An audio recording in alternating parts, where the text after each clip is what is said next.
lebih dikenal dengan nama Somaliland Prancis, Somaliland Inggris, dan Somaliland Italia. In 1991, it's called Somaliland.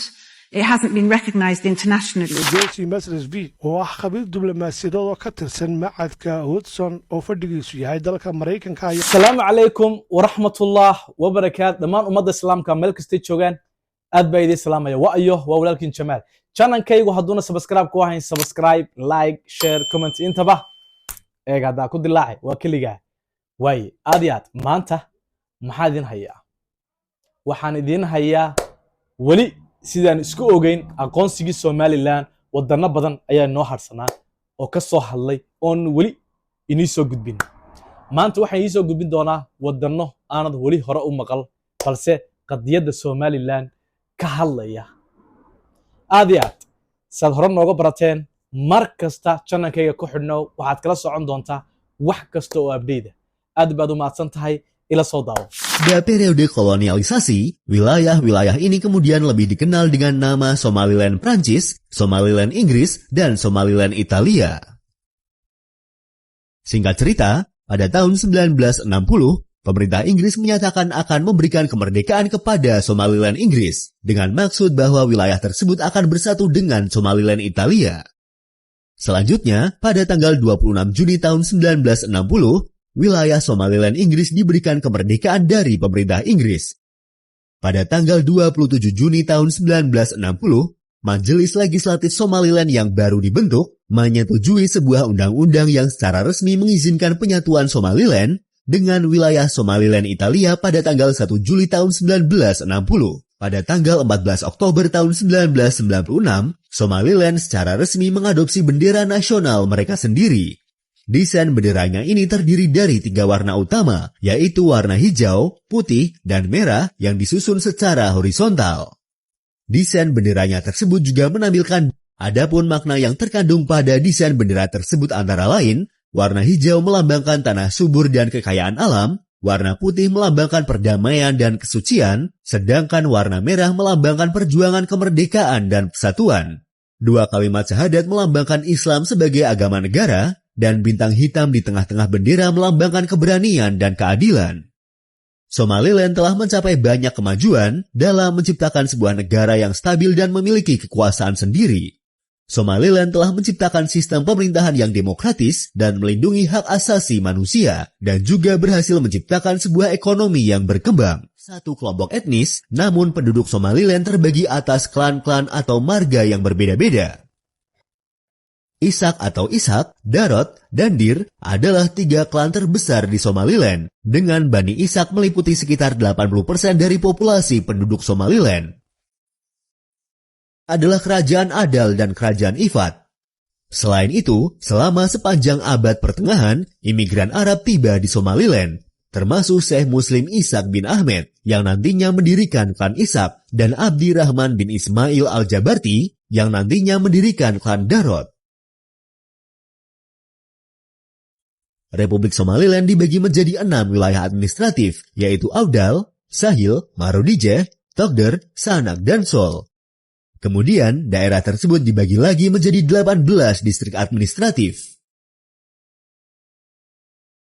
Meskipun sampai hari ini Somaliland belum secara resmi diakui sebagai negara berdaulat, tapi Somaliland adalah salah satu negara de facto paling stabil di dunia. Negara ini memiliki wilayah yang dibatasi dengan jelas, mempunyai pemerintahan yang sah, dan populasi penduduk yang permanen. Somaliland memiliki sistem politik yang stabil dan demokratis.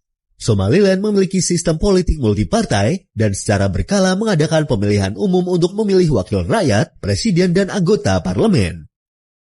Mar kasta iyo goor kastaba horta waxaad kala socon doontaa waxyaabo badan oo ku xiiso geliya.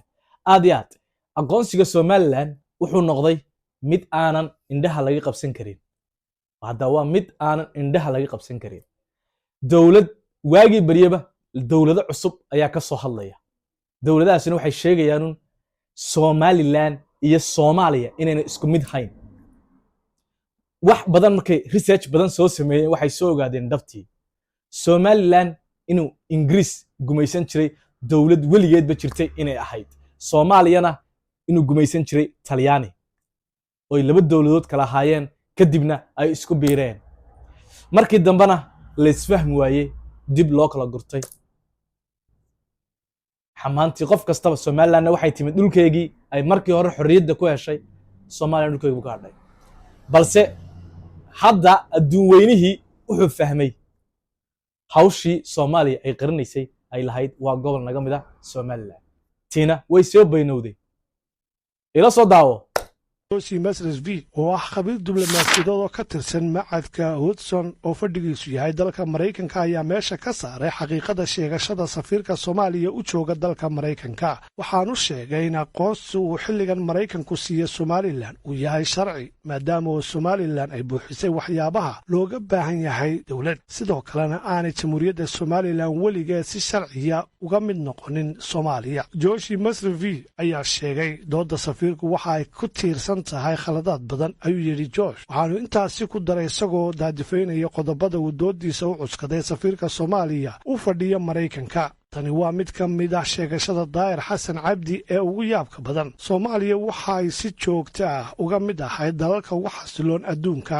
tan iyo 1969 laakiin waxayna iyadu sababtay qallaasa ballaaran oo gobolka ah siyaasaddii Mareykanka ee ku dhisnayd malaawaalka in Soomaaliya tahay qaran midaysan dhul ahaan ayaa si cad u fashilantay diblomaasigan u dhashay Mareykanku waxa uu sidoo kale daadifeeyay sheegashada safiirka Soomaaliya ee Washington taasi oo ah in Soomaaliya ka soo kabanayso kala qaybsanaanta ragaadisay dawladda Soomaaliya ma gaadhi karto hadafyadeedaasi sababtoo ah Soomaaliya ma midaysna waayo 10 sano oo ay aragnimo ah ayaa muujinaya in waddanku ku sii jiri doono kala qaybsanaanta ilaa mustaqbalka dhow mana cadda in midnimada Soomaaliya ay horseedi lahayd hufnaan ama maamul karti leh waayo Muqdisho hadda ma muujiso midkoodna arrimahaasi ma jirta sabab lagu aamino inay si sixir oo kale ah u hagaagi doonto Dr. Mashalh oo hadalkiisa sii wata ayaa yiri asal ahaan dooda safiirka iyo siyaasadda hadda Washington ee ku wajahan Soomaaliya waxay ku qodantaa malaawaal taasi oo ah in Soomaaliya ay midaysan tahay ayuu yiri waxaanu intaasi sii raaciyay Washington ma gaadhi karto yoolkeeda geeska Afrika iyadoo aan marka hore aqoonsan xaqiiqada jirta oo ah Somaliland iyo in la dhiso siyaasada ka turjumaya xaqiiqadaasi halkii ay ku nasan lahayd sheekooyinka aan xaqiiqada ahayn ee Soomaaliya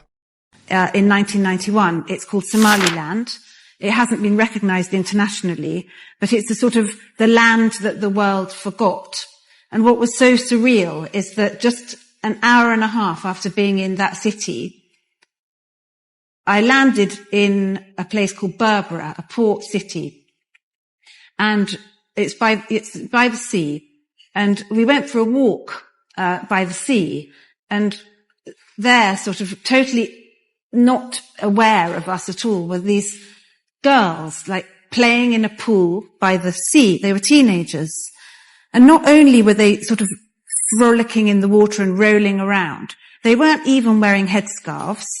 I could see their bare legs. They were just tumbling around in the water. And I was just like, I've just been in a city where women have to even cover their hands and their feet. In fact, one friend of mine had thick black socks on in Mogadishu and she was told they're not thick enough. She was told off by her family, and suddenly I'm seeing these girls who are, not naked, but they were just so free, and it was just such an extraordinary thing. And then I went from there, I drove to the capital, Hargeisa, which I had last visited in 1994. And there was a funny parallel today when I was walking around the cathedral, and I saw a picture on the wall, and it had I don't know whether they were twin cities, but there were lots of cities that had been bombed, and it had Coventry, and then it had Dresden. And I just thought to myself, Hargeisa in Somaliland was known as the Dresden of Africa because there was not, when I first visited that city in 1994, there was not one roof left. It was a city of rubble that had been destroyed by planes that took off from its own airport. There was a civil war. And they used to take off from the airport on the hill and circle around and just bomb the city. So the city there was nothing there. It was the worst thing. I've been all over Africa to the worst of the worst places. I've never seen anything like Hargeisa. And when I went back there, 17 years later, I stood on the hill near to the airport. We arrived like that. And I looked down, and this city that I had seen only as stones was this huge city that had been built. There were glittering roofs. It was a city, I was told, of 1 million people. I don't know whether that's true. It was chaotic, but it was a city, and it was completely peaceful.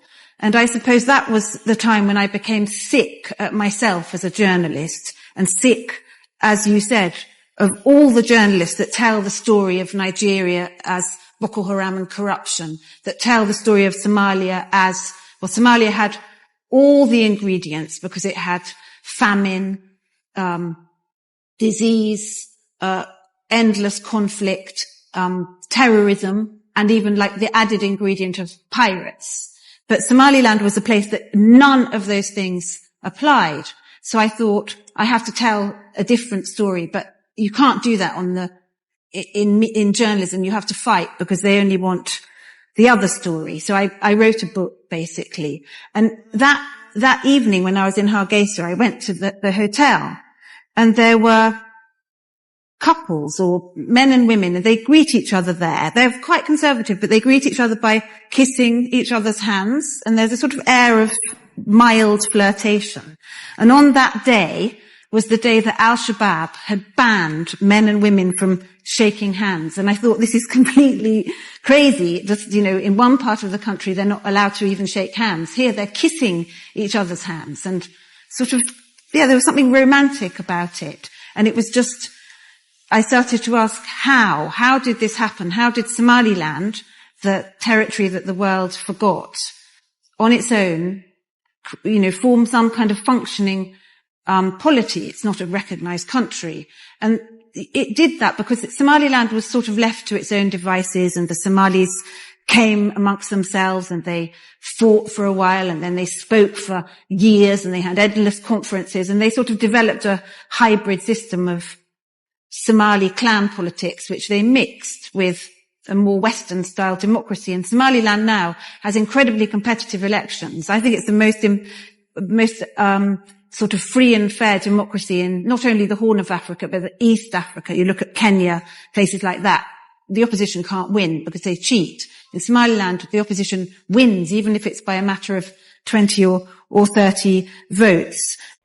asxaabteedan aadka u jecelahay haddaad fiidiyowga ilaa dhammaadkii ila dhammaysatay like-ta aanad saarin subscribe-na aanad ku dhufan weliba gambaleelkana aanad ka dhigan all aad iyo aad iskuma jirna hadda imikaba aad iyo aad baad u mahadsantihiin dhammaan asxaabteeda qaaliga qalbi furan qol furan iyo qaar kaloo badan aad baad u mahadsantihiin mar kasta waxaan leeyahay soo dhawaada gacmo furan qalbi furan iyo qol furan aad iyo aad